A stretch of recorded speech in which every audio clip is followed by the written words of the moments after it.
right, week 18 of the NFL season is officially in the books. No Monday Night Football, as you guys know, as we prepare for the playoffs.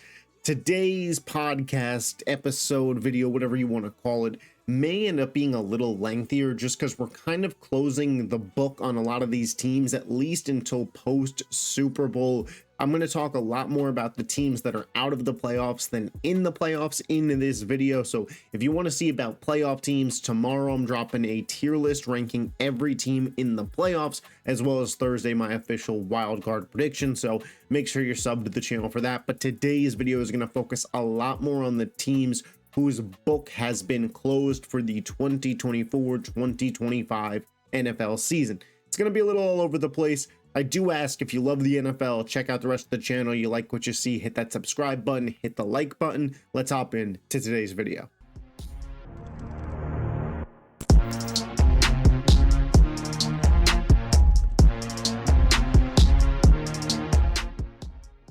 So I think the most obvious place to start is the New England Patriots versus Buffalo Bills game. You could see it here. I got the stats up on the screen for you, but it was a lot of backups in action.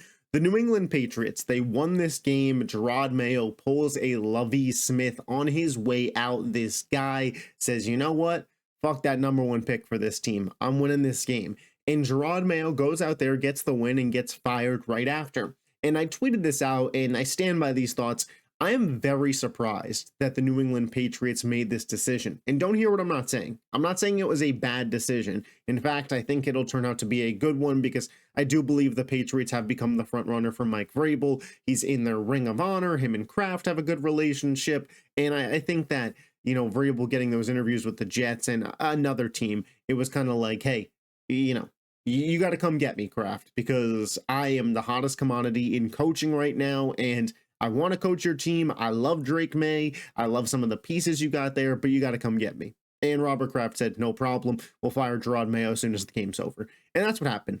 And I don't think Jerod Mayo got the fairest of shakes, if I'm being completely honest. This is a team who week 1, he did take into Cincinnati and got the win. But at the end of the day, we all knew that the Patriots were not in a spot to win a ton of games this year. They could have had Andy Reid coaching this team, and they weren't in a spot to win a ton of games this year. As well, the New England Patriots ownership and front office basically told Jerod Mayo he had to start Jacoby Brissett. So you factor in that you're starting Jacoby Brissett most of the year. Drake May then has to come in and learn, and then he eventually gets good, but the roster's not up to par. It's just not a team that was destined to be successful this season, whether Jerod Mayo was good or bad. Now, I do think over the last month, Jerod Mayo basically cost himself his job because he had some not so great coaching performances. You know, you think back to 2 weeks ago when they were up against Jim Harbaugh in the Chargers. I mean, that team just looked like they were on another level. And from a pure roster talent perspective, maybe you could argue they're a little bit closer than some other teams. Obviously, Jerod Mayo wasn't the second coming of, you know, some amazing head coach, Belichick, if you want to refer to that for Patriots, but I don't think he was terrible, and I don't think that this should be the last stint he gets. Now, I do, again, understand the Patriots, you know, not wanting to wait around. Robert Kraft's an older owner. The team wants to win. They have their franchise quarterback. Let's make sure we have a proven good coach in there and just go get Mike Vrabel. I totally get it from their perspective, but I also hate what happened to Jerod Mayo as well. In this game, Joe Milton played excellent. 22 of 29, 241, a touchdown, a 111 passer rating. The guy also rushed in a touchdown. And I get it. Bills, a lot of their backups were out there. Fully understand. What I'm about to say here is not indicting the Buffalo Bills and their defense. But if I am not the Tennessee Titans or the Cleveland Browns, who are likely to draft Shedeur Sanders and Cam Ward, 1 and 2, whichever order, I'd be calling the Patriots and seeing what it takes to get Joe Milton. Because you look at Joe Milton, and I saw a tweet that highlighted this.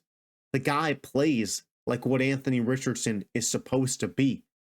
The guy scored a rushing touchdown and then did a fucking backflip in the end zone at quarterback. What's he, 6'4", 6'5", 6'6", 240? You see that hit that he took? He just laid it off. Joe Milton's a beast.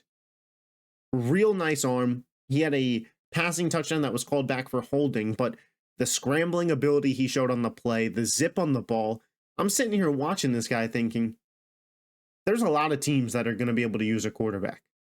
And there's a lot of teams that aren't picking in the top 2. And this is a weak quarterback draft class. Instead of reaching on a Jackson Dart or a Jalen Milroe, why not just trade a 3rd rounder for Joe Milton? A 4th rounder for Joe Milton? I mean, what could the Patriots price tag on this guy possibly be? And just see what you got. You know, it feels very reminiscent to how we talked about Justin Fields last year. Just go and sign him and go get him and see what's there. Pittsburgh did that. They decided to go in another direction. It's cool. No skin off their back. Joe Milton, rookie contract still, cannon of an arm, very mobile, great size, has shown flashes in multiple settings now in the NFL. Again, a lot of it is against backups, whether it was preseason or week 18, but shit, he looked like the best player on the field without a doubt. It's worth it to at least see what he could do at another level, and the Patriots aren't going to do it with Drake May. I would go after Joe Milton if I was a quarterback needy team, whether it's the Giants or the Raiders or whatever team you want to throw in the hat, maybe Pittsburgh after this year if they move on from Russ. You know, I think there's a lot of teams that could be served well with at least checking in on Joe Milton. This Jaguars-Colts game didn't have many implications, but both of these teams had some question marks at both quarterback and general manager. The Colts are retaining both their head coach and general manager. The Colts are retaining both. Listen, I like Steichen. I think Steichen is a good head coach. I do think that there was some weird ups and down choices this year with Anthony Richardson and benching him and the tap out, and then at the end of the season the guy could barely walk around his back or his house after herniating a disc in his back, and it was just a real oddity. But I do believe that the Colts can build something. I always thought that Anthony Richardson was one of those prospects that, you know, he's not going to hit right away. You got to give him 3 years. You got to give him a full runway, because you draft him because of the size, because of the speed, because of the strength, but knowing like he is really unpolished as a passer. And it felt like during the middle of this season, which was kind of a de facto rookie year for Anthony Richardson after missing so much of last year, that people were just tapping out on him, ready to give up on him. And I was like, whoa, like this guy hasn't even had a full season of NFL action. A full 17 games hasn't been played. Like, let's give the kid a chance to breathe. I think you got to see something next year by Thanksgiving, but I'd stick with Richardson, and I like Steichen. Steichen was one drop away from making the playoffs last year with Gardner Minshew, and if Anthony Richardson was able to play versus the Giants, potentially makes it this year, it would have been close. The Jaguars, they fire Doug Pederson, and I think Doug Peterson's a good coach, but it was clearly time for a change here. The Jaguars have had really no success, and Doug Pederson had kind of overstayed his welcome. I think he has a big personality, and sometimes that can happen. It felt like the players weren't really playing their best. Mac Jones was out there trying to get another job, and Brian Thomas Jr., 1,200-yard rookie season. What a player. But Pederson had to go. I also thought Jaguars general manager Trent Baalke had to go. And I don't really know what the fuck this team's doing at this point, because what is wrong with the Jaguars at their core? The roster, it's shit. The defense, one of the worst defensive rosters in football. The offense, not fantastic either. This guy's draft picks haven't been stellar. In a draft where everybody knew Aiden Hutchinson was the 101, this guy took Trayvon Walker. Everybody was right. And I'm not giving Baalke credit for drafting an LSU wide receiver and them hitting. Every single LSU wide receiver hits. A 5-year-old could have made that pick. This guy has to go. Trent Baalke continuing to be in charge signifies to me that the Jaguars are going to continue to be a dog shit franchise. And I love Trevor. And I think Brian Thomas is great. And Josh Hines-Allen is one of the better edge rushers in football that doesn't get talked about because he's on this shithole team. But I have zero confidence in Trent Baalke to do anything with the Jaguars. Zero. And why would you? The guy's been an absolute joke for 5 years. Trevor Lawrence dragged him to a playoff berth because of how great he played. But this is the same guy who saw Urban Meyer and was like, yep. Saw Trayvon Walker over Hayden Hutchinson and was like, yep. Put together that defensive roster and was like, let's go win a division. I don't know. He must have something on the cons. But, I don't know what it is.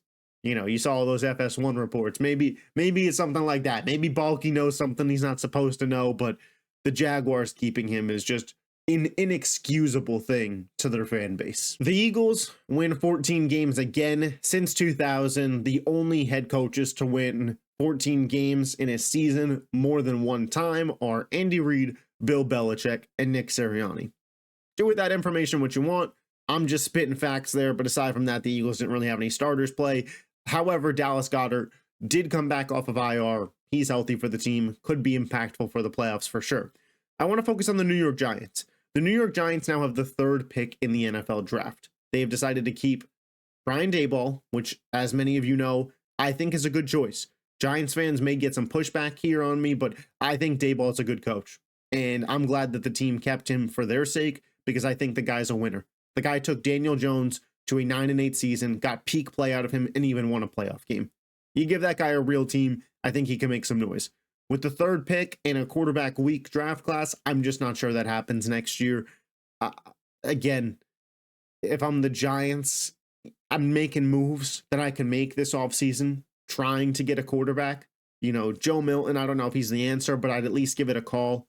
Is Sam Darnold going to be available? Would I be willing to give him a contract? Perhaps. Can I make a call on Kyler Murray? Are the Cardinals ready to move off of him? Do we bring in Russell Wilson for 1 year just to kind of steady the ship?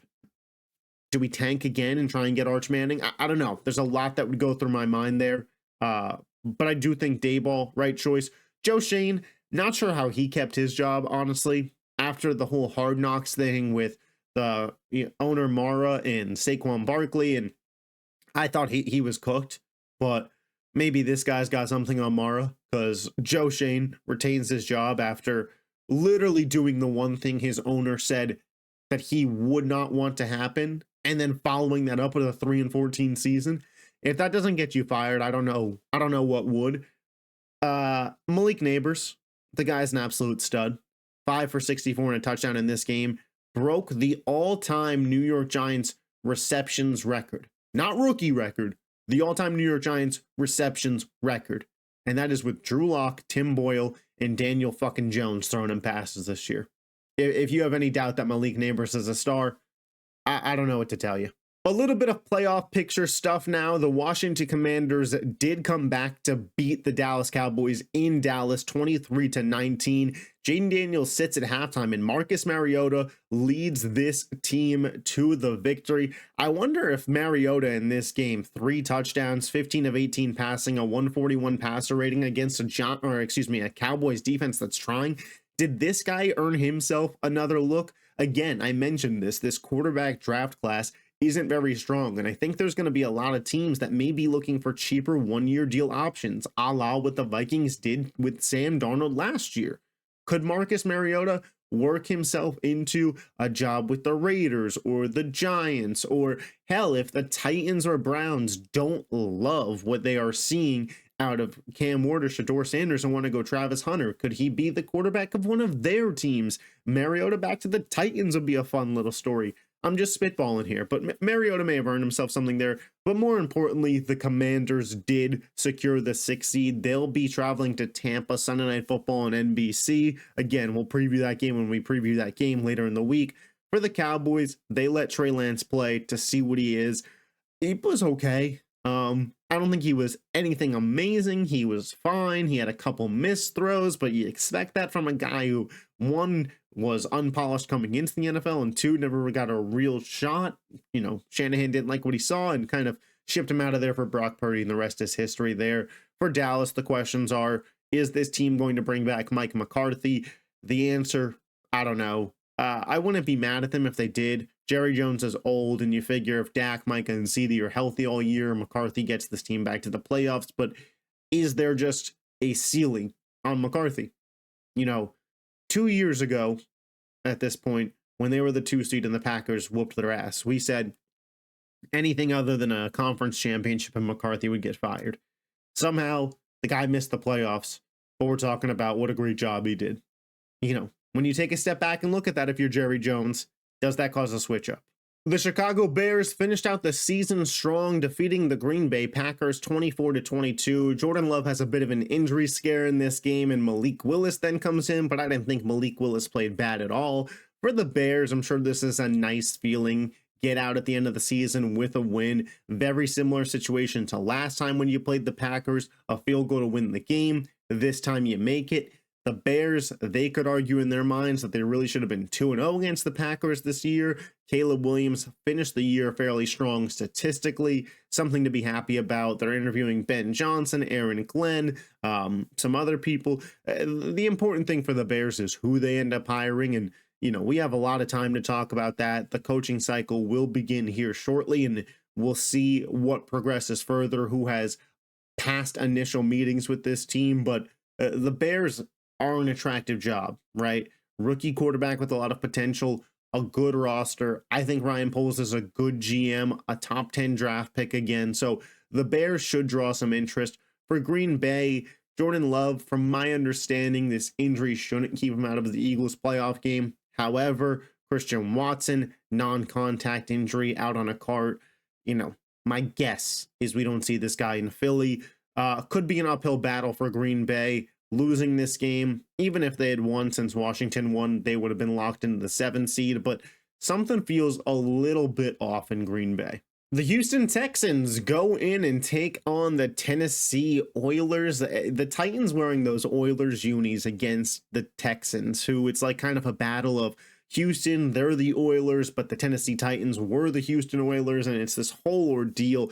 It's kind of a real middle finger to the Texans, and what like a notch for this rivalry. Again, for Houston, I think getting the win here was very important, and I think that having that good drive out of Stroud, ending in the Collins touchdown, getting Mixon over 1,000 yards, getting Collins over 1,000 yards, just lifting morale for this team as they went into the playoffs was very, very big, because you didn't want to just rest these guys in the last time they played to be that Christmas game versus the Ravens where they got absolutely pounced. So I really liked the decision to play the starters here just for a little bit and get them going. 10-7, back-to-back division champs.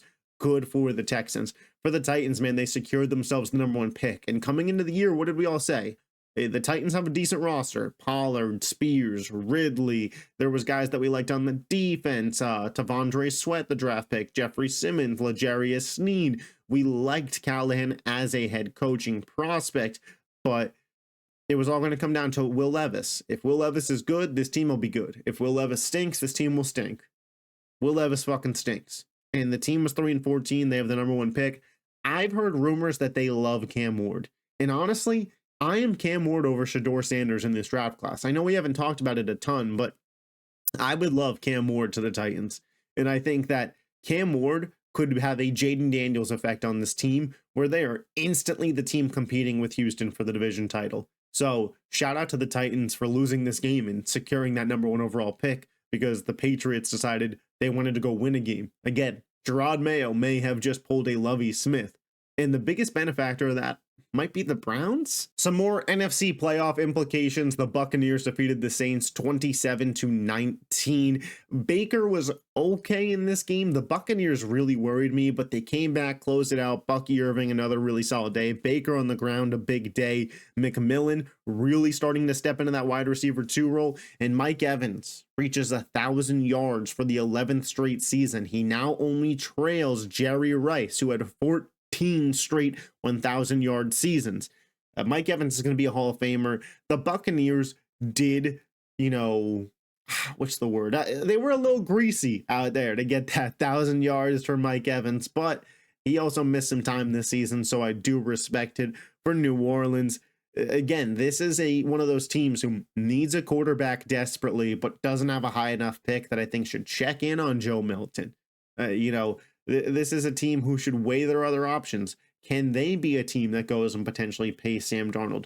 Although the Saints really don't have any money.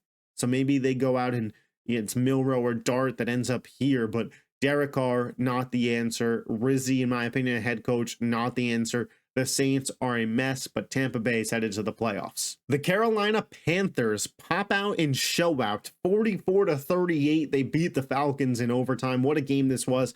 And what an exclamation point from Bryce Young to end this season. It's so crazy to think after last year, everybody was just writing this guy off. And I think we just jump to conclusions sometimes too fucking early in the NFL, because Bryce Young in this game that Atlanta was trying their asses off for, maybe not in overtime because that Tampa game had went final, but throughout the course of the game, they were battling. They were trying to win. And this is the same defense who did stifle Washington a little bit for some of that game. Bryce Young, 25 of 34 for 3 touchdowns, a 94.3 QBR, and a 123.5 passer rating. And oh yeah, 2 rushing touchdowns on top of it. Bryce Young totaled 5 touchdowns and 0 turnovers to close out the season. Dave Canales, the quarterback whisperer. My OGs know from the OG channel, I believed in this duo. And I got a lot of pushback for it. Dave Canales isn't actually that good. That's what Buccaneers fans were saying to me. And I said he's had success with Geno, Baker, and he's going to fix Bryce Young. And this man fucking fixed Bryce Young. What a turnaround. And look at the weapons. Jalen Coker, who maybe he's something because he's a young guy. Miles Sanders, Thielen, Tremble, Felipe Franks, David Moore. No disrespect and no shade to these guys. They're in the NFL and they earned their opportunity. But my goodness. Talk about doing something with nothing. That is what Bryce Young, Dave Canales, and the Panthers have done. And they've been so impressive the last 2 months. Bryce Young has silenced any doubters. This guy's the real deal. And I think Penix as well. I mean, you put up 38 fucking points. The loss isn't on you, dude. He'll be their quarterback next year. Bijan Robinson, a top 5 running back, no doubt. The second he got a quarterback that could actually pose a threat as to what kind of plays are they going to run, we don't just exactly know what's coming. This dude started just putting up the fucking yards. Drake London, 10 for 187 and 2 touchdowns. Yeah, that's their wide receiver 1 of the future. Mooney couldn't go in this game. The Kyle Pitts and Michael Penix connection. Pitts, 2 for 15 today. Yeah. I don't know. Pitts might be a bust of a pick, but if I'm both of these teams, I like my quarterback situation going into next year, and we'll see where it goes. The NFC South is going to be super interesting next year. In what could have been an Aaron Rodgers' last ever NFL game as a quarterback, he went out with a bang, man. 23 of 36, 274, 4 touchdowns, 1 pick, and a 112 passer rating, and the pick wasn't even his fault. Bounced off Devontae Adams' chest and went right to the defender. So, listen. If it is Rodgers' last game, I'm glad we got to see a vintage Rodgers performance. I think there's a shot that he's back for the Jets next year. Again, they're one of those teams that doesn't have a high enough draft pick. It's not a great quarterback class. I could see them saying, hey, Rodgers, you come back for a year and they'll draft like Jackson Dart or Riley Leonard or somebody like later in the draft and just have them sit for a year. Or maybe they're really, let's redshirt Jordan Travis for another year. We'll see where they're at, but I could see Rodgers back for another year. I could also see him back for another year for another team that wants to do something like that, like the Raiders. If, they want to bring him and Devontae back, that'd be interesting. But my point being, I don't know if Rodgers is fully going to hang it up at this point. Maybe he does, maybe he doesn't. If he does, hell of a career, Hall of Famer, top tier quarterback all time, for sure. The Jets, I like Garrett Wilson. I like Breece Hall. Rex Ryan feels like their next head coach to me. There's a lot of question marks on the Jets, and once we start to get answers, I'll know how I feel about them going into the offseason. For the Dolphins, man, holy, things started to fucking blow up with this organization. One, I'm going to take my victory lap. Back in May, I predicted this fucking team to go 8-9.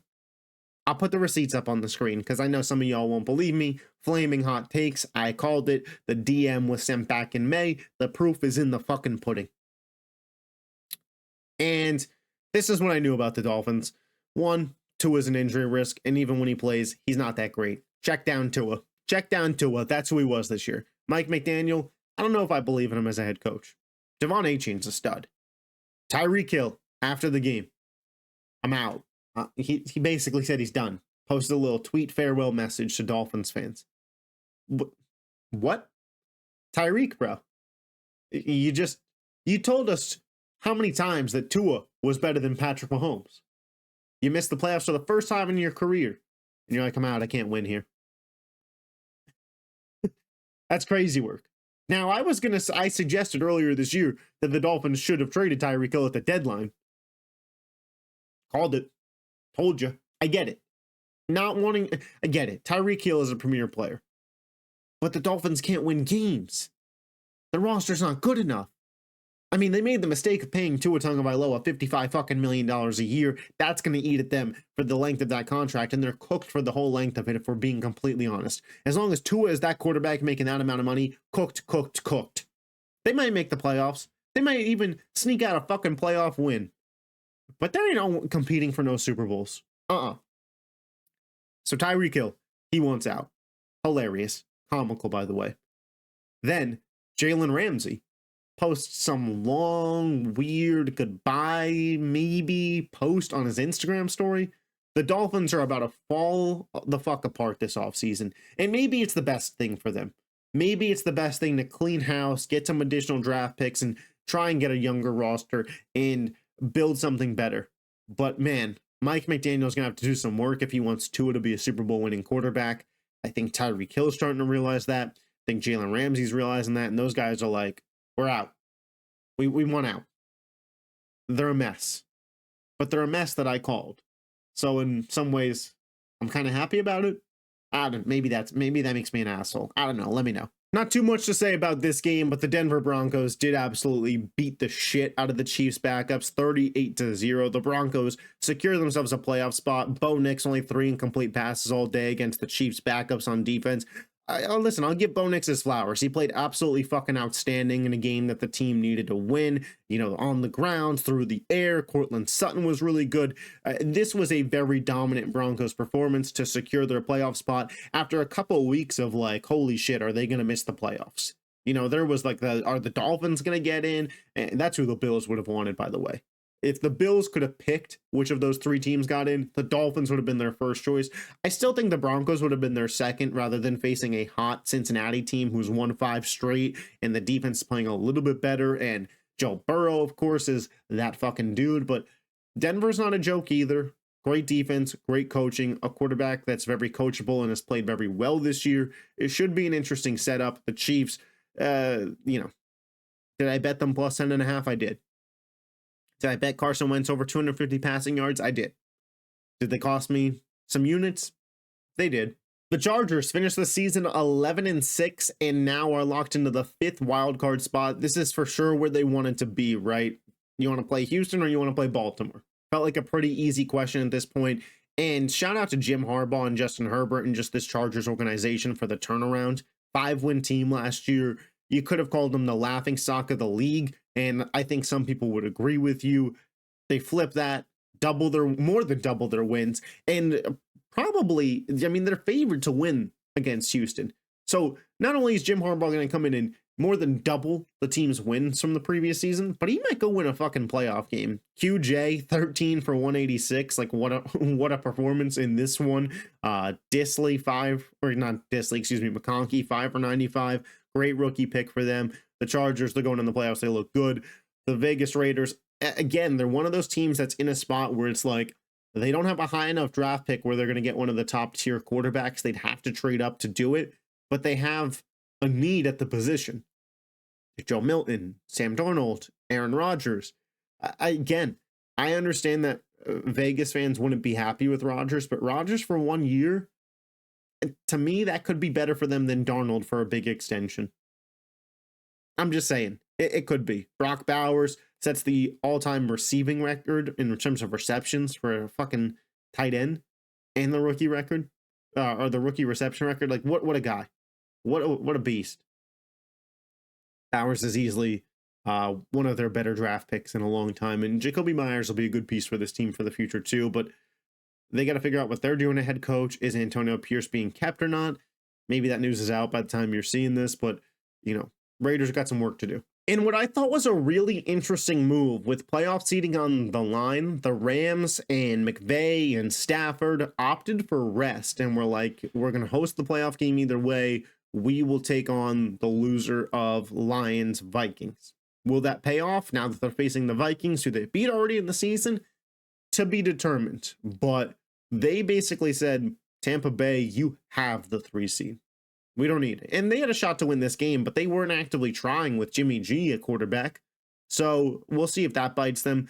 The Seahawks, they finished the year 10-7, 7-1 on the road. What have I said about coaching? You see how good your coaching staff is based on their road wins. What's the culture like? Seattle, it's great. This is their first, season under Mike McDonald. They played really well. Geno finished out the year very, very strong. My guess is he'll be back next year. They're a team that I think should look into trading for Joe Milton and just maybe sit him a year behind Geno.